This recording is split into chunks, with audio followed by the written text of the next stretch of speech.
Hello everyone, welcome back to my channel. I hope you all are doing well and you are preparing pretty well for whatever examination is scheduled in the upcoming months, right? So this video is for those who have applied in this RESA examination, that is recruitment examination for scientist at AIIMS New Delhi. You already have filled the form, okay? So now what should be the strategy to crack the examination? What should be your wholesome strategy that you can target to conquer the CBT, that is stage 1 round of this examination, recruitment examination, right? So I will be providing you in detail कि आपको क्या करना है क्या नहीं करना है. हम पूरा कुछ डिटेल देखेंगे, एडवर्टीजमेंट में क्या लिस्टेड है, आपकी क्या स्ट्रैटेजी होनी चाहिए, अगर आप इस सब्जेक्ट के हैं तो क्या होना चाहिए, सब कुछ मैं आपको बताने वाली हूँ. So do focus it and do watch the video till the end. अगर आप नए हैं so you can subscribe the channel, because ऐसे ही आपको बहुत सारे लाइफ साइंस से related examination lectures and advertisement आपको इसमें पता चलते हैं. And if you are genuinely मेरे कंटेंट को एंजॉय करते हैं, आपको अच्छा लगता है, so you can hit the like button because it motivates me a lot. One more information, don't forget to follow me on Instagram as I always provide content there in a very beautiful way. So try to follow me there. Now, I will be dealing with the complete exam overview, what exactly it is, and how many levels they will test you, what should be your subject wise strategy, what are the important topics and which book you have to refer, and time management, and like everything I will be providing in this single video. So I only request you to do watch till the end and don't forget to subscribe the channel. Now without further delay, let's start. So you already know the pattern and scheme of examination. There will be 3 stages: stage 1, stage 2 and stage 3. The most important stage which you have to clear in order to be appear in stage 2 and stage 3 is stage 1.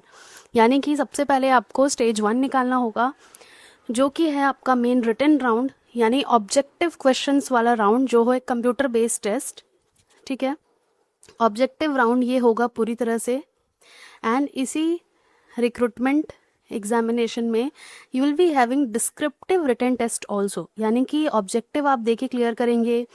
Second stage में आपका document verification होगा, आप eligible हैं या नहीं है, वो चीज़ें फाइंड आउट करी जाएंगी. And after that you will be sent towards the stage 3 in which you have to be write a paper. जैसा आप एग्जामिनेशन में अपने मास्टर्स में देते हैं वैसा आपको एग्ज़ाम देना होगा, पूरी तरह से रिटन वाला exam, right. So let's start with supreme focus अभी हमारा होगा स्टेज 1, क्योंकि पहली सीढ़ी पहले चलनी है. ठीक है, तो उसमें कितने क्वेश्चंस आने वाले हैं? 200 objective questions. 100 questions will be common for all the subjects, like research methodology आएगा, रिसर्च टूल्स आएंगे, general English, aptitude, awareness, reasoning and all those thing. ठीक है, जैसा जनरल एप्टीट्यूड हर एग्जामिनेशन में होता है वैसा होगा 100 question. And 100 question will be from specific subjects as per the recruitment rules, eligibility criteria.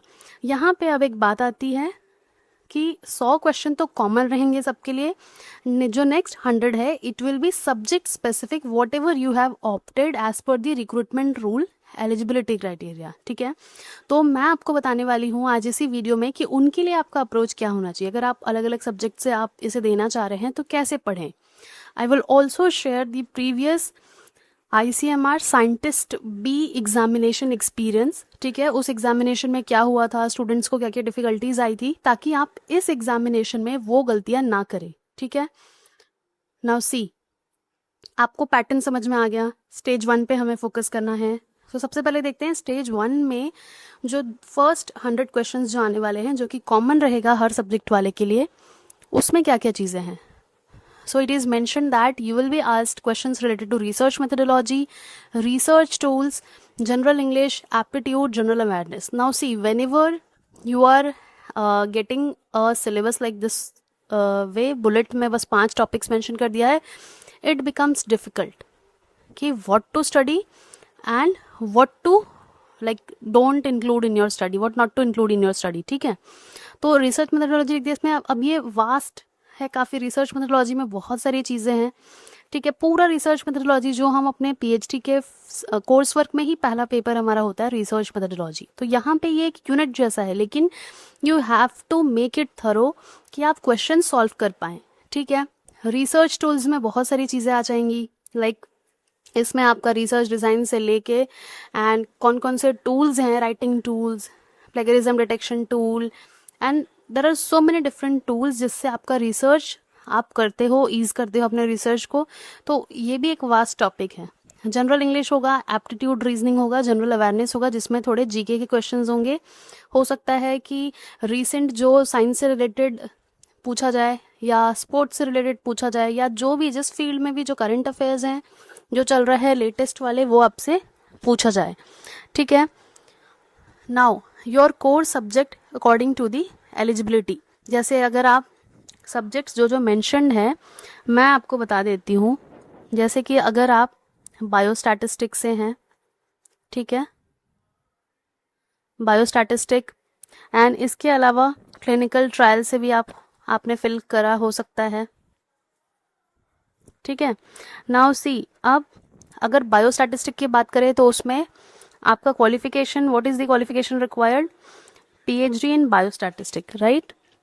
But for clinical trial, PhD in life sciences.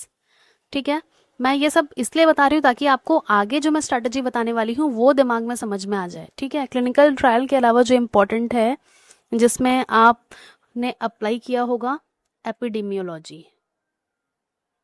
ठीक है, ये भी एक ऑप्शन अवेलेबल था आपके पास जिसमें क्वालिफिकेशन मांगा है PhD in epidemiology, community medicine, social and preventive medicine, public health, right? या फिर MD, MS, MDS और इक्विवेलेंट डिग्रीज। इसके अलावा जो सब्जेक्ट है आपका वो है हेल्थ इन्फॉर्मेटिक्स एंड एनालिटिक्स। ठीक है, और जैसे अगर हम लोग बात करें साइंटिस्ट 1 की भी, तो उसमें भी अलग अलग सब्जेक्ट है। बायोटेक्नोलॉजी, बायो इन्फो है, बायोटेक, बायो इन्फो में भी पोस्ट्स आई हैं। ठीक है, इसके अलावा जो इम्पोर्टेंट है वो है बायोटेक्नोलॉजी में ही, यानी बायोटेक में जैसे बायो इन्फो है वैसे ही बायोटेक में मेडिकल बायोटेक भी है, और इसके लिए PhD in the respective subject ही मांगा है, यानी कि MSc in first class in biotechnology. और प्रेफरेंस किसे देंगे? PhD या जिनका बायोटेक्नोलॉजी, बायोइन्फॉर्मेटिक्स या जीनोमिक्स, प्रोटियोमिक्स, इन सब में जिनका PhD हो। इसके अलावा जो है वो आपके मेडिकल के कुछ सब्जेक्ट्स हैं। नाउ जो इम्पोर्टेंट है वो है हमारे जो सब्जेक्ट्स हमको चूज करने हैं, या आपने ऑलरेडी चूज कर लिया है। ठीक है, ये मैं इसलिए बता रही हूँ क्योंकि सेक्शन B पूरा पूरा डिपेंडेंट है कि आपने किस में फॉर्म डाला है, राइट? तो आप इसलिए बिल्कुल भी इग्नोर नहीं कर सकते इसमें। तो जितनी भी चीज़ें इंपॉर्टेंट थी वो मैंने आपको बताई। Now see what is the important strategy you have to follow. Section B में जो भी सब्जेक्ट, यानी जिस भी सब्जेक्ट की वैकेंसी आपने फिल करी है, फॉर एग्जांपल अगर आपने बायोटेक, बायो इन्फो चूज किया है तो you have to mainly focus on the bioinformatics. If you have chosen biotech, medical biotech, so you have to focus on this particular subject for section B. Now next one, recommended books. So I will firstly provide the recommended books for the first 100 question, और you can say that section 1 जो common रहने वाला है research methodology के लिए, 2 books you can follow, like Kothari is for research methodology, ठीक है, जो हम कोर्स वर्क में पढ़ते हैं। Apart from that, Park's text book of preventive and social medicine, this is the go to book for ICMR। Mostly topics इसमें से questions frame होते हैं पार्क की बुक से, राइट? तो इसमें टॉपिक्स क्या क्या आपको पढ़ने हैं? स्टडी डिजाइंस पढ़नी है, what are the different study designs, disease frequency, association and impact, errors in studies, ये सब आपको पढ़ना है। ये जितने भी बुक्स मैंने मेंशन किया उसमें मिल जाएंगे। नाउ बायोस्टैटिस्टिक भी आपको थोड़ा सा पढ़ना चाहिए, not only just for subject 2, क्योंकि सब्जेक्ट 2 सेक्शन 2 में भी कई लोगों का बायोस्टैटिस्टिक है, वैकेंसी वाइज वो बायोस्टैटिस्टिक में डाले हैं, तो उनके लिए तो सेकेंड पेपर के लिए मोस्टली बायोस्टैटिस्टिक पढ़ना है। बट फर्स्ट पेपर में भी बायोस्टैटिस्टिक के जो बेसिक कंसेप्ट हैं वो आ सकते हैं। Again I have mention the book and the topic, you can see. Now here I want to discuss, अगर आपको रियल सिनेरियो जानना है, ठीक है, ध्यान से सुनना मेरी बात, रियल सिनेरियो जानना है ICMR का, जो अभी करंट साइंटिस्ट B का नॉन मेडिकल का जो पेपर हुआ था 6 जून 2026 को, उसका पेपर निकाल के देखो उसमें क्या हुआ था. नाउ सी, यहाँ पे जैसे सिलेबस में क्लियरली लिखा है कि फर्स्ट 100 क्वेश्चंस जो हैं वो रिसर्च मेथोडोलॉजी से आएंगे, एंड नेक्स्ट 100 क्वेश्चंस जो हैं 200 क्वेश्चंस टोटल आएंगे. नेक्स्ट जो क्वेश्चन है वो आपके सब्जेक्ट स्पेसिफिक रहेगा, ठीक है.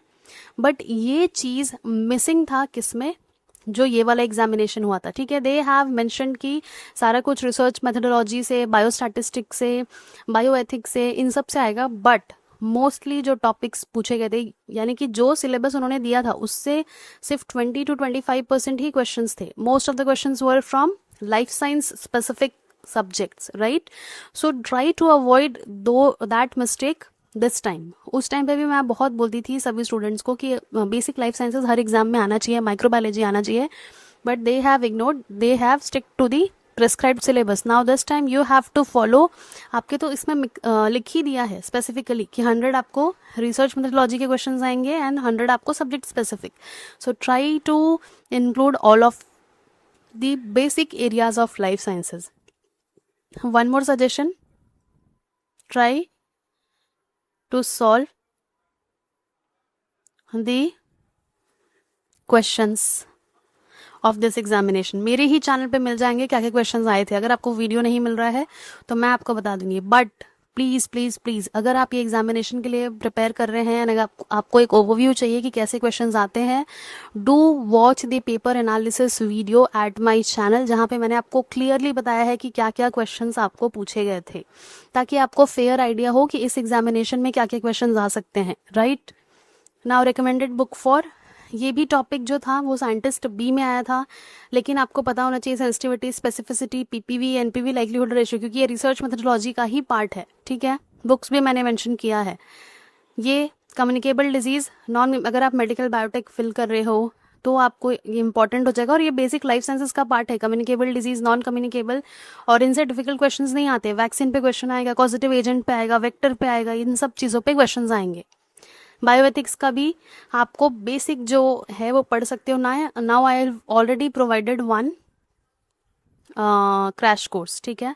अगर आप चाहते हैं कि आप उस क्रैश कोर्स का रिकॉर्डिंग आपको मिले, ठीक है, रिकॉर्डिंग आपको मिल जाए, तो आप मुझे मेल कर सकते हैं, ठीक है. मेल कर सकते हैं आप मुझे, और वो जो मेल है वो, अगर आपको जो भी डाउट है आप उसमें मुझसे पूछ सकते हैं. ईमेल आईडी क्या है मैं यहाँ लिख देती हूँ, so that you can ask your doubt there. bio.com/drnisha@gmail.com. इसमें आप लिख के मुझसे पूछ सकते हैं. अगर आपको जो मैंने चैप्टर वाइज या यूनिट वाइज बोलूँ तो क्वेश्चंस प्रोवाइड किए थे, और रिकॉर्डेड लेक्चर्स, क्योंकि अब तो वो क्रैश कोर्स हो चुका है, तो अगर आपको चाहिए तो do drop a mail. Whatever queries you are having, I will be happy to help, ठीक है. नाउ ये सारे माइक्रोबायोलॉजी के लिए बुक है रिकमेंडेड, ठीक है. Microbiology is one of the most important part of life sciences. So आप अनंत नारायण एंड पानिकर की माइक्रोबायोलॉजी की बुक देख सकते हैं. Prescott microbiology, other than that Brock biology भी आप देख सकते हैं. इनमें से कोई भी बुक आपके पास नहीं है, या कुछ भी मैं वीडियो में अगर बताती हूँ आपको समझ नहीं आ रहा है, आपको पता नहीं है, तो आप कमेंट कीजिए ना वीडियो के नीचे. मैं आपकी हेल्प करने के लिए हमेशा अवेलेबल हूँ, ठीक है. मॉलिक्यूलर बायोलॉजी एंड टेक्निक्स के लिए लिविन की बुक आप फॉलो कर सकते हैं, या molecular biology of the cell follow कर सकते हैं. Now what should be the weightage, ये पार्ट 1 का मैं बता रही हूँ, ठीक है. फर्स्ट 100 क्वेश्चंस का वेटेज बता रही हूँ. मोस्टली क्वेश्चंस होंगे रिसर्च एपिडेमियोलॉजी से, communicable disease, biostatistic, microbiology, molecular biology के बेसिक क्वेश्चंस हो सकते हैं.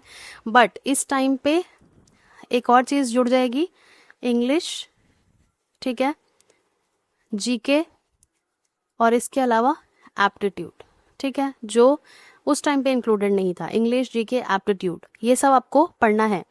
Now for section 2 core life science you have to prepare 60%, like cell biology, molecular biology, biochemistry, क्योंकि मोस्टली आप देख सकते हैं क्वालिफिकेशन में लिखा है PhD in life sciences, PhD in life sciences.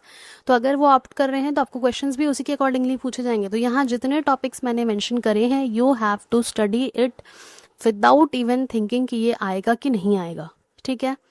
Now department specific high yield topics will be, अगर आपने इम्यूनोलॉजी चूज किया है, इम्यूनोलॉजिकल पोस्ट पे अप्लाई किया है, so immunology will be the supreme area to focus for the next 100 question in your recruitment examination. ठीक है, तो ये सारे टॉपिक्स आपको पढ़ के जाने होंगे. Molecular biology techniques which are important for this immunology are also mentioned in the box. You can check it out. Now, laboratory techniques क्या क्या important है? DNA RNA isolation, primer designing, gel electrophoresis, spectrophotometry and many more are mentioned.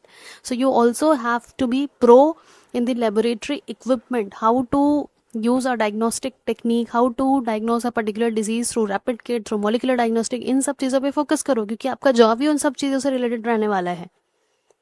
Books क्या क्या follow कर सकते हो?